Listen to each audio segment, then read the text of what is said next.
Today at the National Press Club, Federal Environment Minister Tanya Plibersek will address the state of the environment following the release of a comprehensive report on the health of the nation's environment. Here's Tanya Plibersek, Environment Minister at the National Press Club.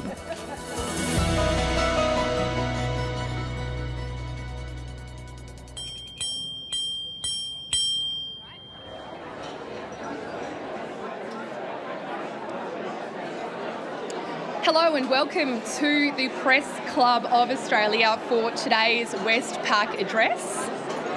I'm Jane Norman, a political reporter with ABC News and a director here at the club. Everyone, if I can just grab your attention, it is all starting. Welcome to today's Press Club, to the Press Club and today's Westpac address. I'm Jane Norman, a political reporter at ABC and a director here at the club. Our guest today is Australia's Environment Minister Tanya Plibersek, who is releasing the State of the Environment report, a report that had been gathering dust on her predecessor's desk. Now, if this is a report card, we are failing miserably. All aspects of the environment are under pressure, the report says, and many are declining. Australia has suffered catastrophic losses of wildlife and habitat, and in fact, we've lost the most mammals of any continent. Now, if anyone had been doubting or questioning the level of interest in this issue, I'm reliably informed that this is our fastest selling event of the year so far. Now, if anyone is watching at home and for those in the room, you can join the conversation on Twitter. Our handle is @PressClubAust and the hashtag is NPC.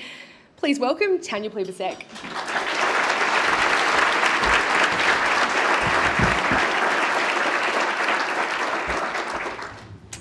Well, thank you so much, Jane, and thanks to the Press Club. I want to begin by acknowledging the traditional owners of the land on which we meet today, the Ngunnawal and Ngambri people, and pay my respects to their elders past and present. First Nations peoples have the oldest continuing cultures on Earth and are the world's most successful environmental custodians.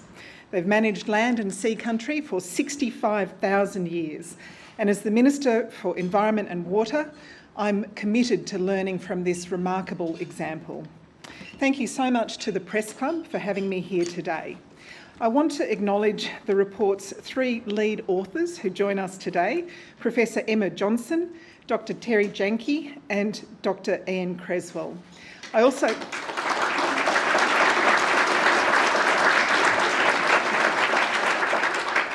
want to acknowledge the Chief Scientist, Professor Ian Chubb, and my parliamentary colleagues, Michelle Rowland, Senator Pocock, and my old friend Chris Hayes, who's come back to Canberra today. It's been just 6 weeks since I started in this portfolio, and on top of the usual mountain of departmental briefings, I've used these 6 weeks to travel to some of the most remarkable parts of Australia, reminding me again how grateful I am to live in the most beautiful country on earth, and how thankful I am to the generations of activists and good governments who have protected our unique national, natural and cultural heritage. But there's another story here too, a difficult, confronting and sometimes depressing story. At the same time as I've been seeing some of the most beautiful places on earth, I've been reading the data that tells me that these places are under threat. If we continue on the trajectory that we are on, the precious places, landscapes, animals and plants that we think of when we think of home may not be here for our kids and grandkids.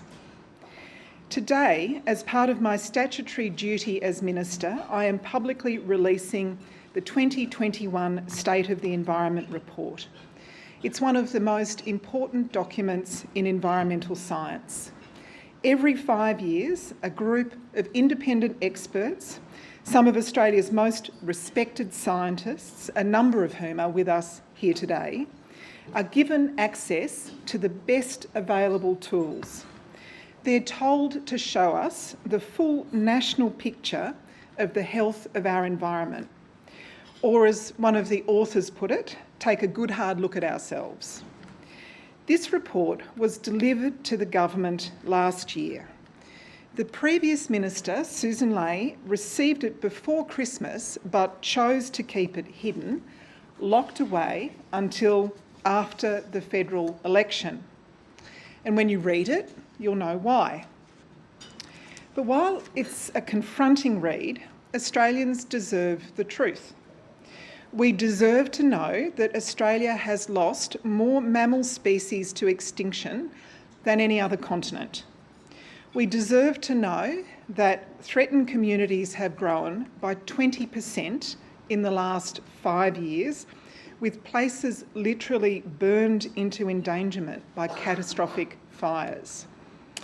We need to know that the Murray-Darling fell to its lowest water level on record in 2019, and that for the first time, Australia now has more foreign plant species than native ones.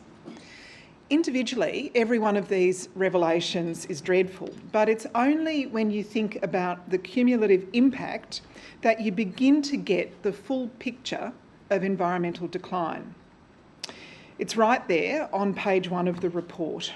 I quote, "Overall, the state and trend of the environment in Australia are poor and deteriorating, with abrupt changes in ecological systems being recorded in the past 5 years. And it's downhill from there. Since the last report, marine heat waves have caused mass coral bleaching in the Great Barrier Reef.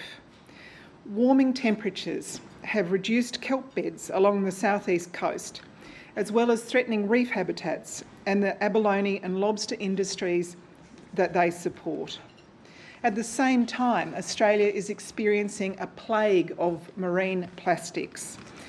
In Perth, scientists have found up to 60,000 pieces of plastic per square kilometre of water. In Brisbane, they found between 40,000 and 80,000. At the top end, in the Torres Strait and Timor Sea, abandoned fishing gear has been killing marine animals on an industrial scale. These underwater hurricanes of debris are known as ghost nets, and they're strangling up to 14,000 turtles a year, turtles which are listed as threatened. Our waters are struggling, and so is the land. As a result of erosion, deforestation, intensive agriculture and climate change, Australia's soil is now generally in poor condition, and it's getting worse.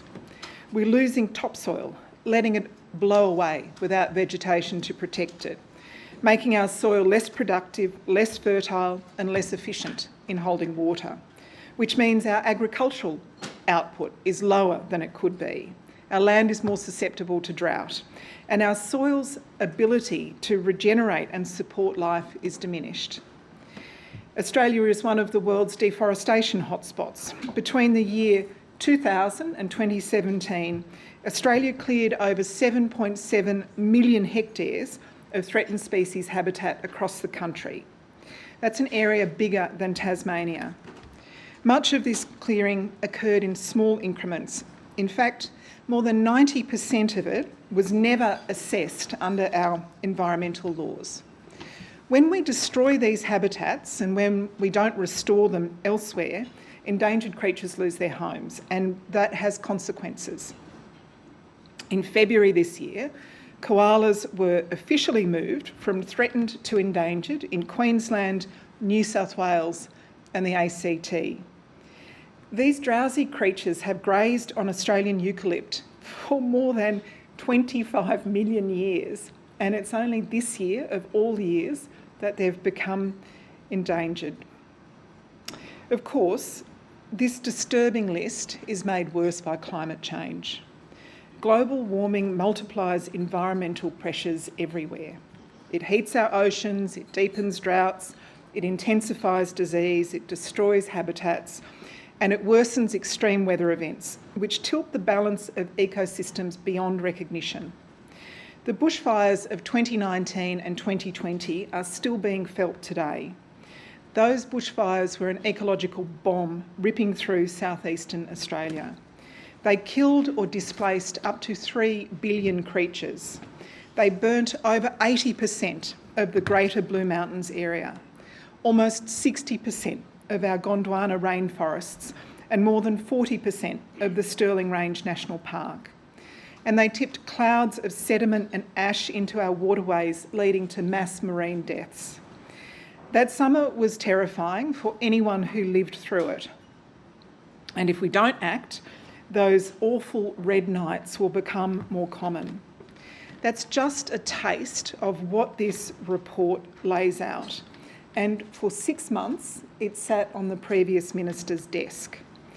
As Professor Emma Johnson told the Sydney Morning Herald in April, quote, "We've put a huge amount of effort and hard yakka into this, and we really hope the report can be used for long-term planning, immediate action, for changing our investments. But we can't start that work until the report is released." Well, I agree, and I agree that it's well past time we get to work. As we see from the State of the Environment report, the previous government was no friend to the environment. Too many urgent warnings were either ignored or kept secret. But there are other failures too.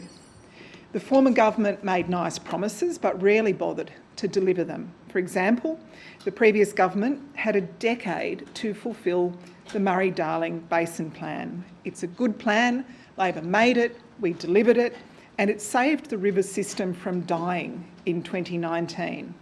But it's yet to be fully implemented. By the time the Morrison government left office, they had delivered just 2 of the promised 450 gigalitres of environmental water. Just 2 gigalitres of a promised 450. And there was no plan to find the other 448 gigalitres by 2024 when it's due. The former government promised $40 million for Indigenous water, of which they never delivered a drop.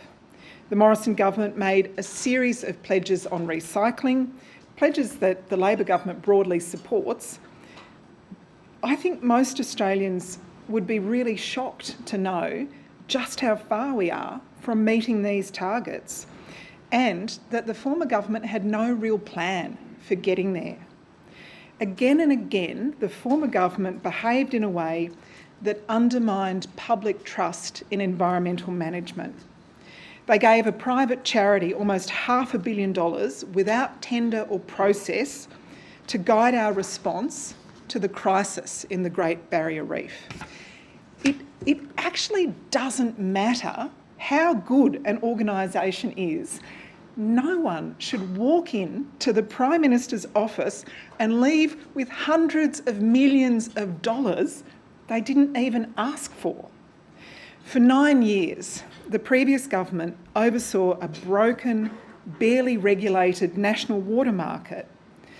The ACCC found that it was a market with no rules against insider trading, no requirements to keep proper records.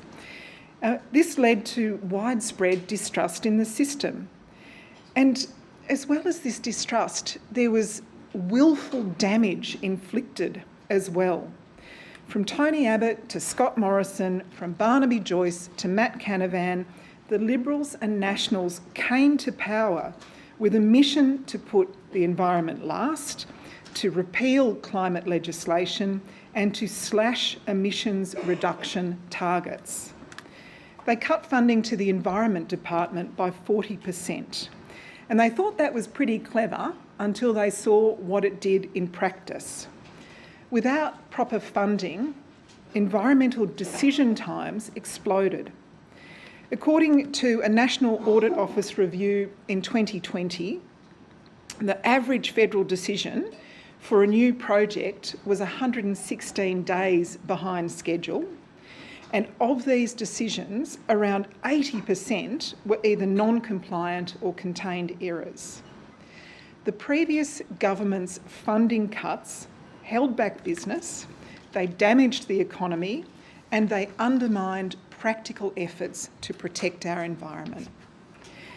In 2018, the former government cut the highly protected areas of Commonwealth marine parks in half, removing the largest area from conservation in Australian history.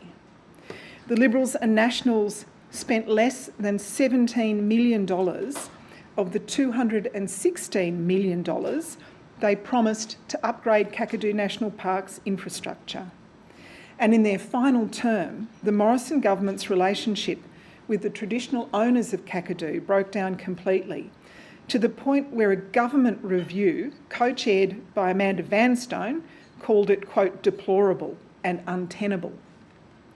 The previous government was told, loud and clear, that Australian environmental laws were not working, and they did nothing to fix that. Almost 2 years ago, the Morrison government received an official review into the Environmental Protection and Biodiversity Conservation Act. It was written by Graham Samuel, and the message was as blunt as the State of the Environment report. To quote Professor Samuel, the EPBC Act is outdated and requires fundamental reform. The EPBC Act is ineffective. It does not enable the Commonwealth to effectively protect environmental matters that are important for the nation. It is not fit to address current or future environmental challenges. I'm continuing to quote Professor Samuel. The resounding message that I heard through the review is that Australians do not trust that the Act is delivering for the environment, for business, or for the community. Professor Samuel's work was thorough, but it wasn't a revelation. The federal government has been receiving the same message for years now. And the central theme, over and over again, is around trust and integrity.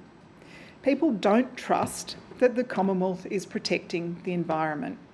They don't trust the development application process to be smooth, on time, or without unnecessary duplication.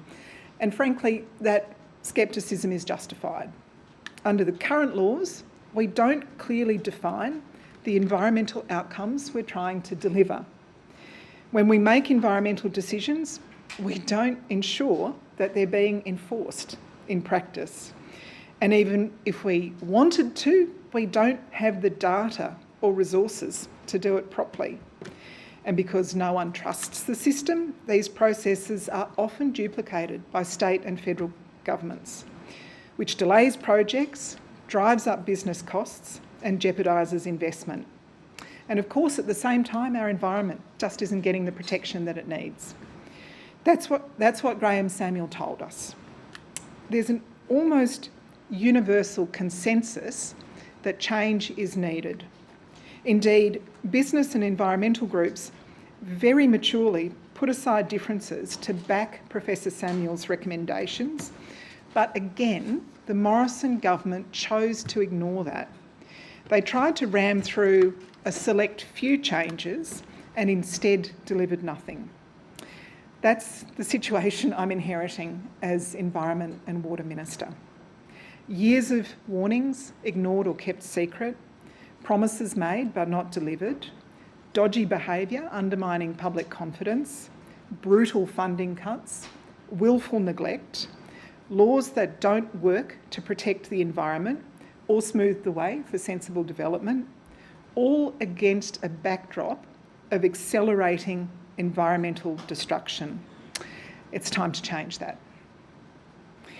Australia's environment is bad and getting worse, as this report shows, and much of the destruction outlined in the State of the Environment report will take years to turn around.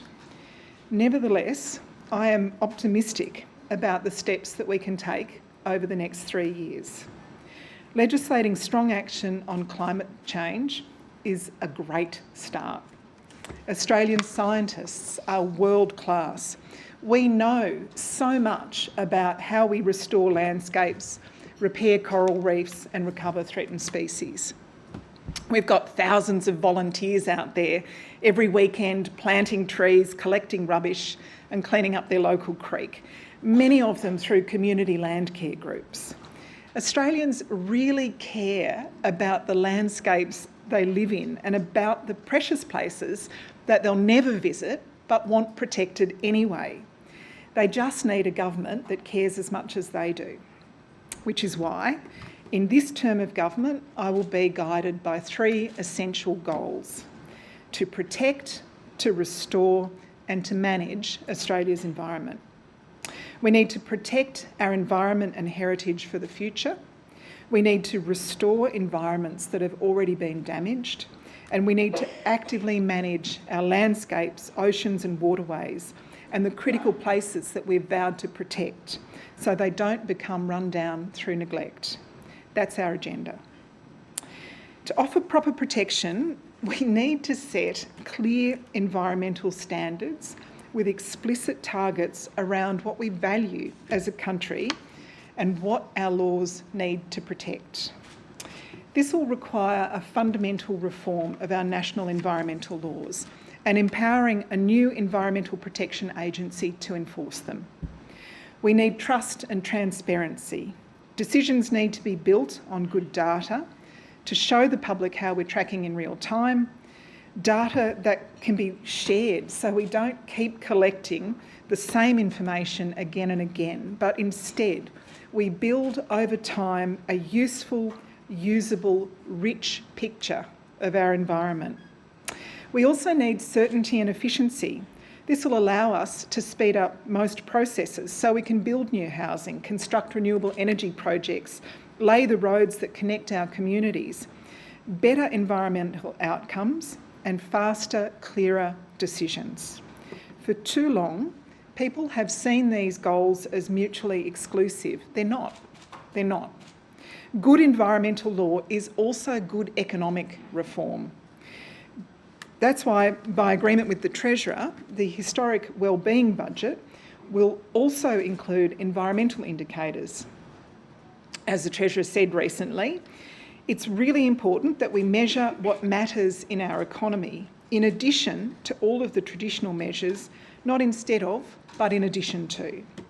Because this is not a conflict between jobs and the environment. We have got to go beyond that thinking when we reform our environmental laws.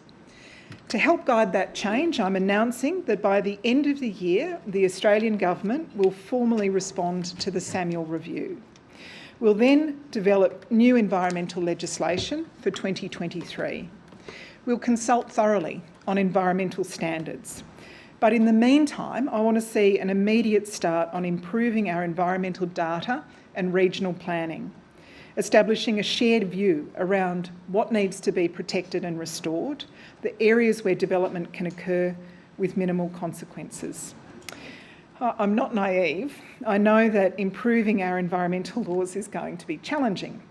People will have very different ideas about what national environmental standards should look like. And as Minister, I will probably make some calls that some people disagree with. But I am absolutely determined to improve the system. The truth is that everyone will have to give a bit to achieve real, lasting national progress. It's encouraging to know that groups with very different interests work to find common ground during the Samuel Review. Business, industry, environmentalists, scientists, traditional owners, farmers, unions and your standard keen bushwalker like me came to the table to see what kind of progress could be made. I want to work across the board to build on that goodwill because ambition is really important, but it's not much good without achievement. I understand that campaigns to stop individual projects will motivate and energise some people. Others will want to focus on a particular species or a particularly beautiful place. I know these campaigns can capture the public imagination, but in my judgment, what the environment really needs is a changed system. That's the message from the Samuel Review. That's the message from the State of the Environment report. Without structural change, we'll be resigning ourselves to another decade of failure without the tools we need to arrest our decline. We all want to pass on a healthy environment to our children and grandchildren. And that's why I'm also happy to announce today that we will expand Australia's national estate. Our government will set a goal of protecting 30% of our land and 30% of our oceans by 2030. We'll explore the creation of new national parks and marine protected areas, including by pursuing the East Antarctic Marine Park. This will be the latest chapter in a very proud Labor story. Labor protected Kakadu, the Daintree, the Great Barrier Reef, Antarctica, and the Tasmanian World Heritage Area. And as Minister, I intend to add to that legacy. The State of the Environment report also makes it clear that we have to do a better job of repairing environmental damage. Too much clearing of habitat has already occurred. Too many ecosystems and species are under threat. We can't just stop future destruction, although this is essential and the most cost-effective way to address the environmental crisis. We also need to actively repair past damage. The Australian Land Conservation Alliance estimates that we need to spend over $1 billion a year to restore and prevent further landscape degradation. The scale of this challenge means that governments can't do it alone. We need to work with industry and with philanthropic partners, many of whom are already doing terrific work. I want to look at ways of making this investment easier to support land-based carbon projects that deliver biodiversity, improve drought resilience and drive agricultural productivity, and to ensure that we prioritise the most important areas for ecological restoration. Better data, laws that focus on outcomes and good regional planning will help protect and restore the places with the greatest carbon and biodiversity value. We'll also support investment in blue carbon projects, restoration of mangroves, tidal marshes and seagrasses that provide habitat for marine life, support our fisheries and protect our coastlines from rising waters and storm surges. An Australian scientist described these places as the blue diamond of carbon storage. And he's right, these environments are precious, absorbing carbon at up to 5 times the rate of tropical rainforests and storing it for thousands of years.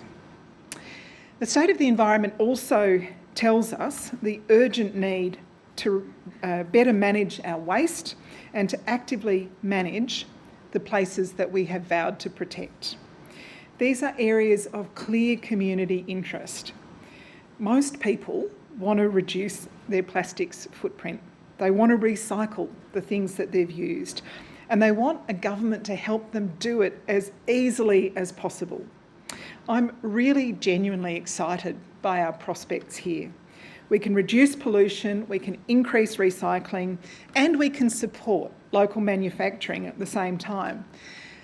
Just recently, for example, I visited the Samsara lab at the Australian National University, where researchers are using enzymes to break down plastics so that they can infinitely recycle those molecules to make new plastic. I've seen the research the University of Technology in Sydney is doing on making plastics out of algae. It's really fascinating work, and these are just a couple of the examples of the brilliant science that's being done around the country. I want to support these efforts to replace petrochemical products while working with the states and territories to encourage a circular economy. That means promoting recycling, reusing and repairing as much as possible. We know how important this issue is to our friends in the Pacific. At the UN's Oceans Conference last month, our Pacific family told me about the impacts that plastics are having on their health, their environment and their livelihoods. It's an area where Australia can forge really strong regional partnerships. As I said to the Pacific leaders, I want to see a plastics-free Pacific in our lifetime. Every Pacific leader I've spoken with is eager to work with Australia on this project, to share what we know with each other. There's also the question of managing the land that we've promised to protect. Here I see the environment and water portfolio absolutely going hand in hand with Labor's reconciliation agenda. First Nations Australians have managed this country for 65,000 years, and they did it through changing seasons, shifting climates and across radically different environments. These systems of environmental knowledge have been passed down for thousands of generations, and any modern conservation program should incorporate them. And that's why the Labor government will double the number of Indigenous rangers by the end of the decade to 3,800 and will significantly increase funding for Indigenous protected areas. We'll deliver the $40 million of Indigenous water promised by the Morrison government in 2018 but never produced, and will make it easier for First Nations Australians to protect their cultural heritage. We've committed to introduce standalone cultural heritage legislation, which will co-design with the First Nations Heritage Protection Alliance. A healthy environment sits at the heart of our national legacy, and it feeds our national soul. Our sense of ourselves, our health as a society is bound up with the health of our land and our water. Australians know how lucky we are to live in this country. It's the feeling that you get when you're coming home after a time away. You see it with fresh eyes and fresh appreciation. The crystal blue sky, clearer than anywhere else in the world, the glimmer and sparkle of Sydney Harbour, the long green stretches of National Park bordering our cities, the perfect ring of beaches that meet the sea, or the corrugated red ridges of Central Australia. Every time that same feeling, that feeling of home stirring inside us. That's our natural heritage. That's what we're committed to protecting. In 2022, Australians voted for the environment. They voted for action on climate change. They voted for their children and their grandchildren and every generation of Australians who will follow us. When you change the government, you change the country. After a lost decade, after a decade of going backwards, we can't waste another minute. Thank you.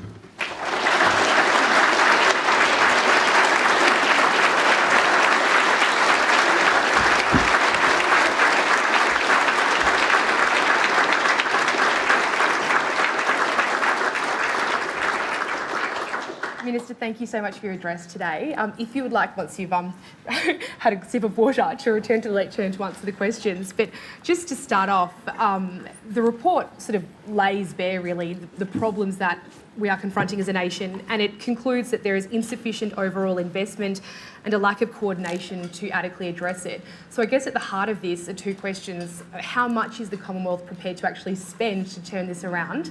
And acknowledging the limitations of the Commonwealth's power, how are you going to convince the states and territories to cooperate here? Because ultimately a national approach is what's needed, isn't it? Yeah, thank you, Jane. Well, the first thing to say is we've already made some very substantial commitments for additional funding. We will spend $1.2 billion to restore and repair the Great Barrier Reef. We'll spend about $250 million on threatened species. We've made a range of commitments already, and I'll be implementing those commitments. That's the very first step. On the question of cooperation with the states and territories, look, I actually see an enormous amount of goodwill here. There's a lot of environmental organisations here in the room today. There's a lot of business groups here in the room today. I've been so impressed by the common ground that has already been found in the proposals to reform our environmental laws that came from Professor Graham Samuel. I've spoken to my state and territory counterparts. They're up for change too. They want to cooperate. They want to see better environmental outcomes and faster, better decision making as well. So I'm very hopeful. I mean, I've been a federal minister before. I've had to deal with state and territory governments before, and I've always managed to find a cooperative way through these big reforms. We have to do it in the interests of our nation. We have to. All right, well, let's go to questions, and Sarah Eisen from The Australian will start off.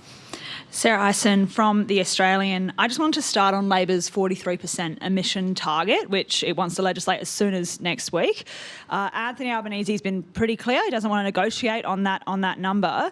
Is that good enough now for Labor to say, look, we don't want to come to the table and negotiate on this with parties like the Greens, given that everything this report finds? And Sarah Hanson-Young said that when coal and gas projects are assessed under federal law, they need to be assessed for how their emissions would impact the environment.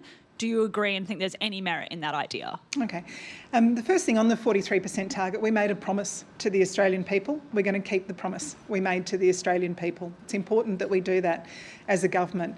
I'm really delighted that one of the first things that we'll do as a new government is legislate higher ambition on climate change policies. I'm proud of that, and of course we'll work cooperatively with all of the crossbench, and indeed with the Liberals and Nationals. It would be terrific if we got maximum consensus on the carbon pollution reduction target and the other elements of the legislation that we're taking to the Parliament. But we've got to keep our promise to the Australian people. And on the issue of what some people are calling the climate trigger in environmental laws, I'd say the starting point for the environmental law process that we'll be looking at is the work that's been done by Professor Graham Samuel. He did consider, a climate trigger, as some people are calling it, and his view was that there are other laws that deal with issues around climate change, including carbon pollution reduction, and that's the proper place there. Of course, the process of reforming our environmental laws and reforming the mechanisms we have for enforcing those laws is going to be a really important listening time for me as a minister. And I'm certainly not going to stand here 6 weeks into the job and start ruling things in or ruling things out. But I would say if people want to know the direction we're heading in with environmental law reform and reform of the institutions that deliver on those laws, they should start by looking at the work of Professor Graham Samuel. Our next question is Mike Foley from SMH and The Age. Thanks, Minister. Mike Foley from the Sydney Morning Herald and The Age. You say that you're not going to rule things in or rule things out at this stage. Just going back to the Samuel review, he said that there was an urgent need for national standards, but particularly on the regional forestry agreements that control logging in that's done by state-run corporations, particularly in New South Wales and Victoria, and he found that there was a big carve-out that wasn't working. Essentially, national standards were not being imposed or upheld in those states, and logging has been found in the State of the Environment report and many peer-reviewed studies to contribute to extinction risks. We've seen koalas and greater gliders being listed as endangered recently. So with national standards not being on the horizon until 2023, according to your announcement, is it your judgment that, have you ruled in essentially that those species can wait that long, or will there be national standards imposed on that particular issue before then? Well, thanks for that question. As I say, 6 weeks into the job, I'm not going to start ruling things in or out, and I haven't even begun to do the amount of consultation that I want to do with state and territory governments, with environmental and business stakeholders on some of these big questions. I'd note that those regional forestry agreements are all coming up for renegotiation in coming years, and those conversations with state and territory governments will be important conversations to have. I take the issue of threatened species and the risk of extinctions very seriously. It was me that recently listed the greater glider that you've just referred to, and that's why we've set aside a substantial extra amount of funding for threatened species, for dealing with threatened species. But I go back to something else that I said in the report. This is something that will absolutely need environmental law reform. It will need institutional reform to make sure that when we change our laws, we're actually enforcing the law properly and we're resourcing that enforcement properly. But it's also going to need clearer settings for business, for industry, for philanthropic groups, for others that are doing amazing work in habitat protection and restoration. That's all part of the picture. But it found that the existing laws are not being upheld at the moment. So do you see a need for greater action from the federal government to impose just the existing standards at the moment? Well, I think absolutely, people should respect the existing laws. Our next question, Melissa Clark from ABC News. Thanks, Minister. Melissa Clark from ABC. With your Water Minister hat on, you mentioned the Murray-Darling Basin Plan. We have 2 years to meet the water savings under the current deadlines. It's pretty hard to see how that can be achieved in such a short time frame. Do you believe that state governments need to change their criteria for buybacks to meet that? And if that criteria isn't changed, will it be possible to meet those buybacks?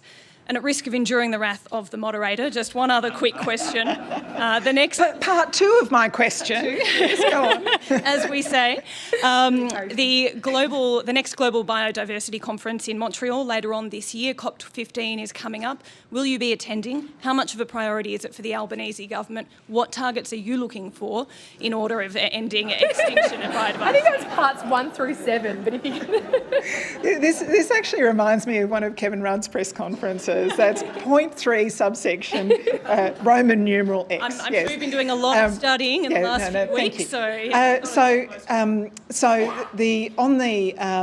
the biodiversity conference in Montreal, I'd like to attend. That's around the period of our economic statements, so I'll have to judge what might be keeping me here in Canberra. But certainly Australia will be sending a delegation. One of the most important commitments that our international community are looking for from that conference is this broader adoption of the 30 by 30 target. So 30% of land, 30% of water protected by 2030. And I have told you today that we are absolutely committed to reaching that target. On the earlier question about the Murray-Darling Basin Plan and specifically about environmental water flows, I'm actually gobsmacked at how badly we're doing as a nation on meeting that target. Like, I have to confess, perhaps I should have known, I didn't know how far behind we were on meeting those environmental flows until I took on this portfolio. And yes, absolutely, we're going to have to lift our game as a Commonwealth, negotiating with the states. The states will absolutely have to lift their games. I have had conversations with all of the relevant water ministers. I'm not going to go into those conversations today other than to say... Please do. Yes, no, thank you. Other than to say they understand that it is a real priority of the Commonwealth Government to meet all of the commitments made in the Murray-Darling Basin Plan.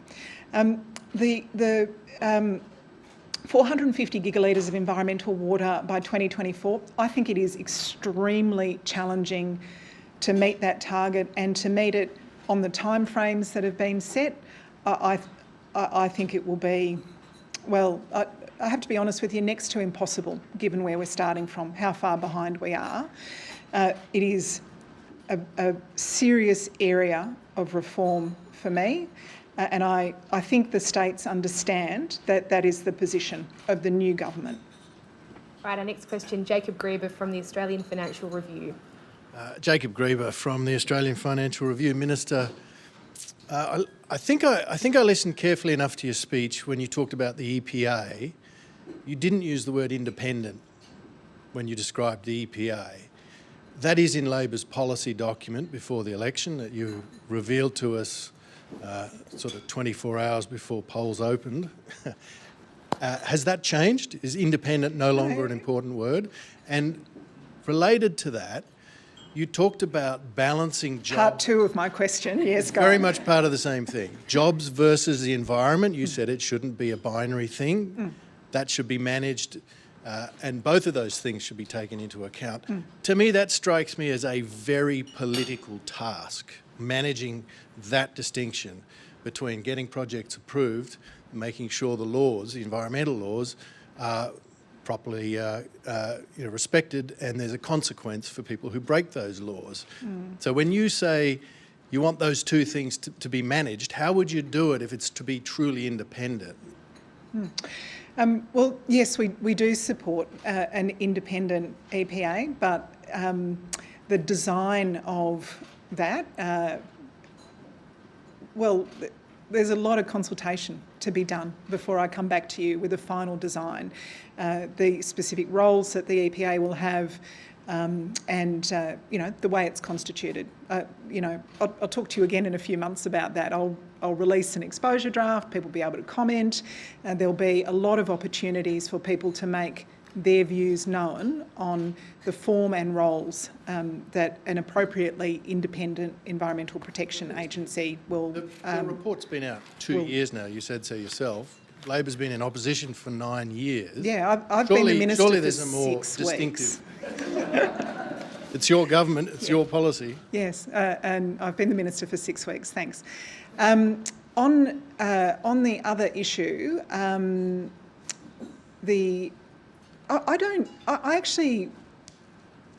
have to really disagree with that. You're saying that it's a political job to balance jobs versus environment, and I think that's the problem we've had. I actually think the job of government is to set up laws and institutions that work to meet the objectives that we make public. So we will make public our objectives. What are they? Protect these particularly sensitive areas, make sure that we don't have unnecessary duplication in assessing projects. There'll be a range of objectives that we will make public, and then we will consult on the mechanisms for meeting those objectives, the sort of legal changes we need to make, the sort of institutions we need to enforce any changes we make, the resourcing required to do it. I'd actually really like to take the politics out of this decision making.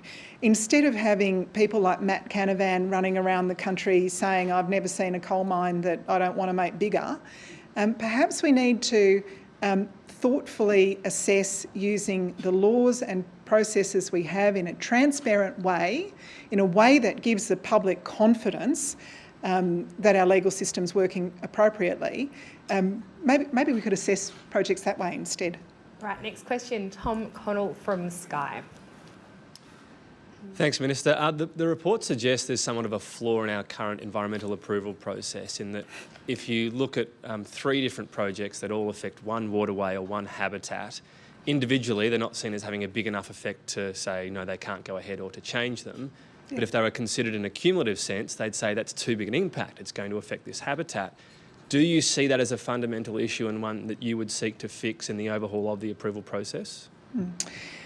Look, I think it's one of the reasons that we've seen the scale and the rate of environmental decline that we've seen. But I think the way that we address that in any legislative reforms and institutional reforms we make is something that we need to consult on very widely. So are you saying you would address it, or you're not sure? No, I'm saying that we need to find a way of addressing it, but we need to find an efficient way of doing that that has integrity and transparency. Right, Pablo Viñales from SBS. Pablo Viñales, SBS, thank you. I just wanted to follow up on the 2030 target. You said the Labor government obviously made a promise to the Australian people before the next election, but you obviously didn't know what was in this report before you came into office. Now it's been described as shocking, difficult and confronting. Does what this report show you not give you enough of a message to say perhaps we need to reassess this target? I think this report would give anyone who reads it a very strong message that we need to do better on the environment. I don't think the only way we do better on the environment is it's not just about the size of the land or water that we protect. That's an important part of it. It's about having a representative lot of ecosystems that we're covering. It's about choosing the areas that are most vulnerable and most precious. So it's not our proposal to go beyond a target of 30% of land, but that doesn't mean we don't have really high ambition to protect,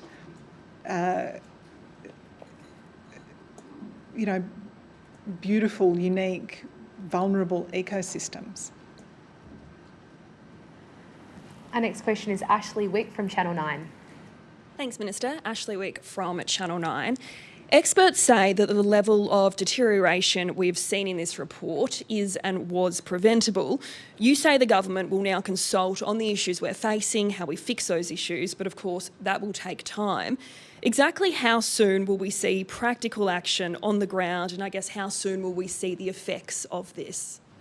Well, for practical action yesterday, we as a new government are already moving on a range of issues that we just talked about, the listing of the Greater Glider a couple of weeks ago. I've made a series of announcements about better environmental protections, greater investment in water saving the Murray-Darling Basin. A range of announcements that we've already made. As for legislative change, I think it's really important to do this properly. What we're trying to do is a once-in-a-generation reform of our environmental laws. The Environmental Protection and Biodiversity Conservation Act is something brought in by the Howard government in 1999. When we change this, I hope the changes will last for decades. They will deliver better environmental protections and they'll deliver faster, clearer decision-making processes. But we're only going to have one go at this. So I need to make sure that they're the right changes that I'm proposing and that we take people with us. If I could get the whole Parliament to agree to this, that would be brilliant, because that's the way that we have lasting reform in this country. Doug Dingwall from the Canberra Times. Doug Dingwall from the Canberra Times. Minister, thanks for your address. The State of the Environment report notes the challenge of reducing emissions for Australia. The ACT government is planning to ban new fossil fuel-powered light vehicles in the ACT from 2035, the first Australian jurisdiction to announce a phase-out of internal combustion engines in this way. Do you support such an approach to boosting electric vehicle use and phasing out fossil fuel transport? And does the federal government need to set its own date for a ban to stop jurisdictions adopting inconsistent stances on fossil fuel-powered vehicles? Well, I'm really proud of the policies that the Albanese government announced around electric vehicles before the election, which includes making it cheaper to buy an electric vehicle. So many Australians say they'd love to buy one, they can't afford one. And so reducing the cost of electric vehicles is really important. Doing things like the hydrogen highways that we're investing in with state and territory governments as well, making sure that we're expanding the usability of hydrogen-powered transport vehicles on common transport routes. It's another great way that we can reduce vehicle emissions. ACT government's absolutely able to go beyond what the federal government's committed to, but as a federal government, we deliver on our election commitments. Amanda Kopp from National Radio News. Hello, Minister. Thank you so much for your speech. Amanda Kopp from National Radio News and the Community Radio Network. Labor was at the forefront of criticism over the destruction of the Juukan Gorge in WA. It now seems like history is potentially about to repeat itself in the case of the Burrup Peninsula or the Murujuga in WA, with a new urea plant which is planned for that area. Aboriginal elders today in particular, but previously, have been pleading with you now to intervene. Will you make moves to protect that cultural heritage site? Thank you for that question. The Juukan Gorge destruction is one of the most shameful chapters in Australian history, and I think it's extraordinary that the previous government never responded to the report on the destruction of Juukan Gorge, because it did point to areas where we need to improve protections. It is the reason that we're committed to doing standalone cultural heritage protection legislation, co-designed with First Nations Australians. I have to be very careful as the decision maker under the Environmental Protection and Biodiversity Conservation Act not to give opinions about matters that might come before me. If I give an opinion, that can mean a particular decision I make is thrown out of court, and we get perhaps even the opposite decision to the one that people are asking about in the case that you're describing.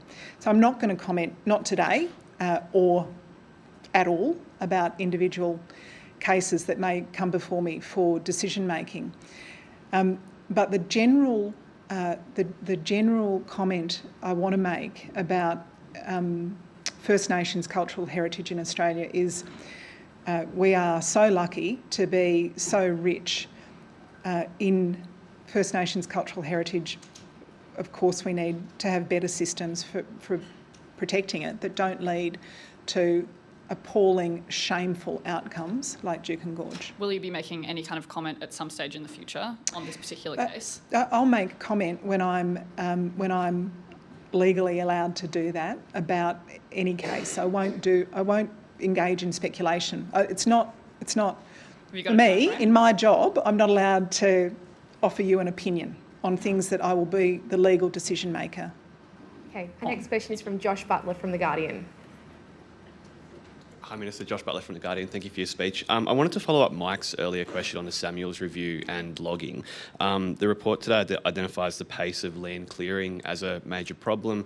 Nearly all of the land clearing in, I think, the last century was not referred for federal government approval. Does this need to be addressed? Do we need more federal oversight? Is there any way this logging exemption can possibly continue based on what's in this report today?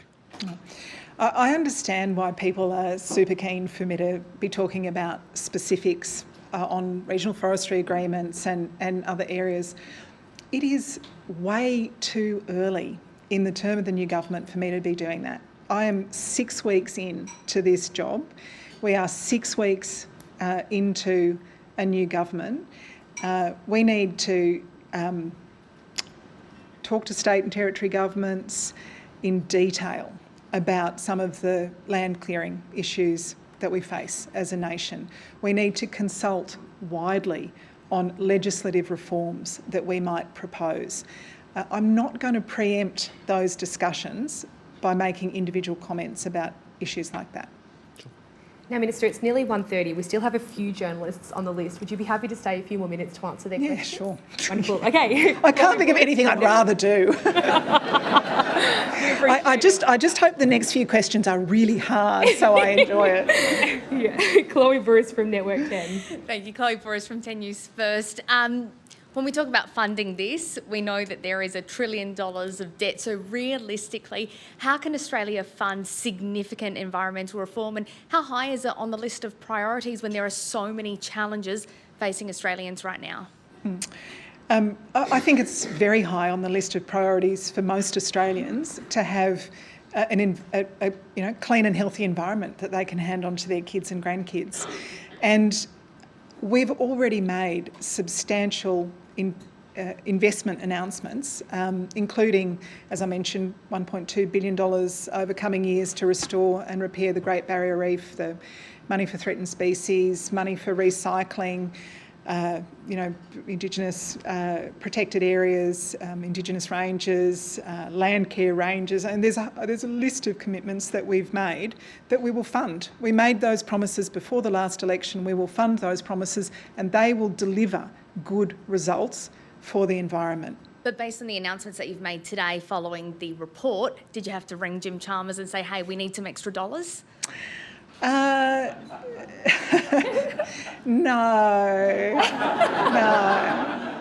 And the other thing I would say about this is part of this is about getting economic settings right. So we will see in coming years a desire from business, for example, to invest in carbon credits.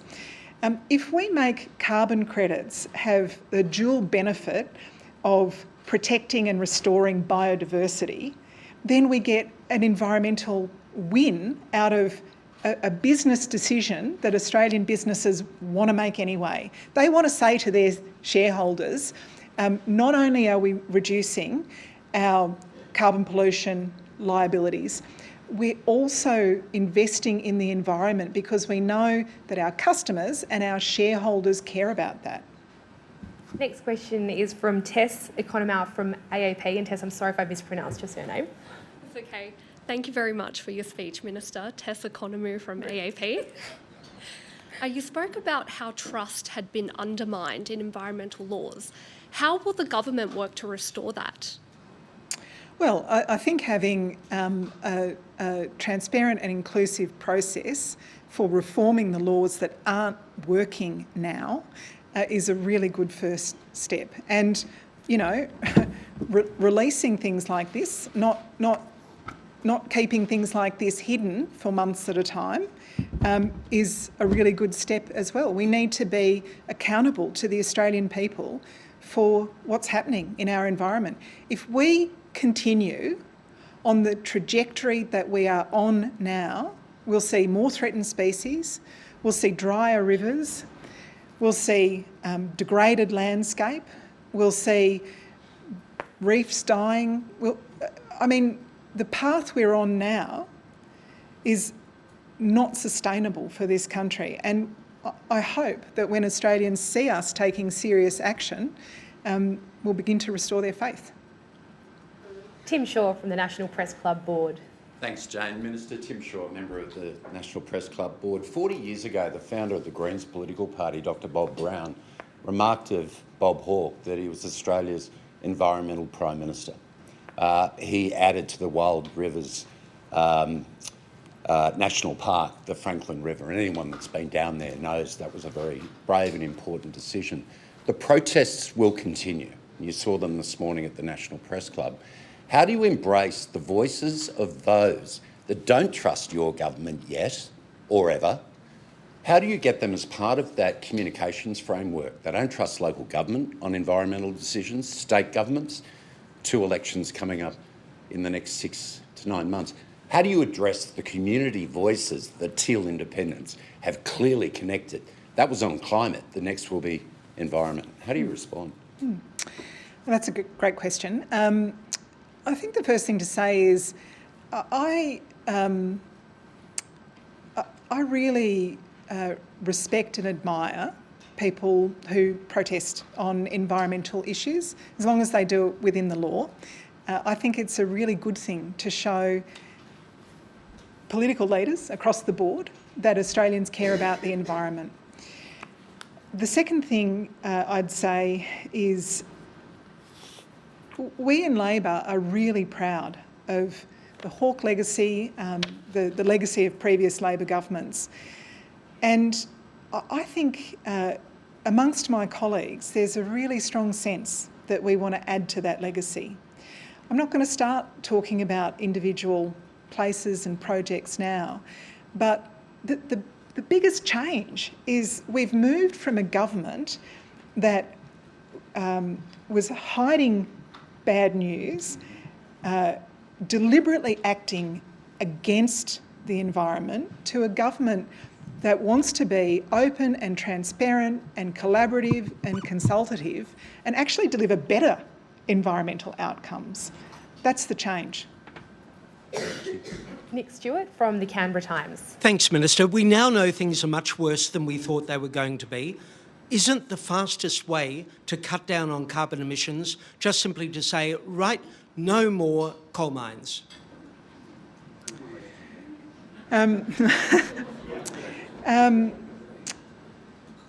It's all different. You know, there is a reason. There's a reason that absolves you from all previous qualifications that you've given. It's something new. No, we're not going to start breaking promises. And I think any government that 6 or 7 weeks into its new term starts breaking promises is headed for trouble. We made a promise on zero net emissions with an interim target of 43% carbon pollution reduction. We will keep that promise. On the issue of new coal mines, mining's been a really important part of Australia's prosperity for decades, for generations in fact. And mining will continue to be an important part of Australia's prosperity. There are some people who would say we shouldn't have any mining anywhere. It's just not a sustainable or reasonable proposition for a modern economy like Australia's to say that. We are responsible for the carbon pollution that we emit here in Australia. Of course we need to take account of that. of course we need to reduce it. We have ambitious targets for reducing it. And we need to be part of a global effort as well. Having ambitious domestic targets allows us to be more activist in the international sphere with countries that continue to see very substantial increases in their domestic pollution emission. But just as, Korea, Japan, Germany, that export cars to the world aren't responsible for the emissions of every car they export, we are responsible for our domestic emissions, and that's why we are focused on bringing down our domestic emissions. So Australian coal is good coal? I'm not going to have a game where you put words in my mouth. That's really not productive. Andrew Tillett from the Financial Review. Thank you. And also Vice President of the Press Club. Minister, thanks for your... Just saying, Jane. I'm sorry. No, just up for election later this year, which I'm sure...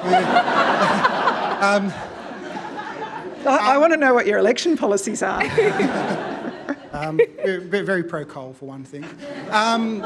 Anyway, particularly in the Canberra cold here at the moment. Back to your speech, and you talked about increasing the national estate and protecting 30% of land and oceans by 2030.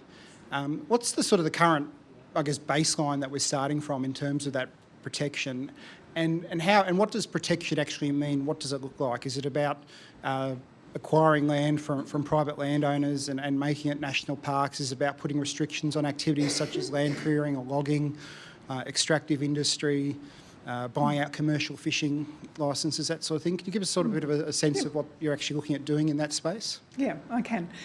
We're actually doing pretty well on oceans. In fact, we've already hit and exceeded the target on oceans. On land, we are still a fair way off. We're at around a quarter, and you think, the difference between it's 26, 27% and 30%, that's not much. It's quite a lot when you talk about the whole Australian landmass, and the kind of low-hanging fruit has already been done. So it won't be easy to expand the national estate, and we'll look at all sorts of ways of doing it.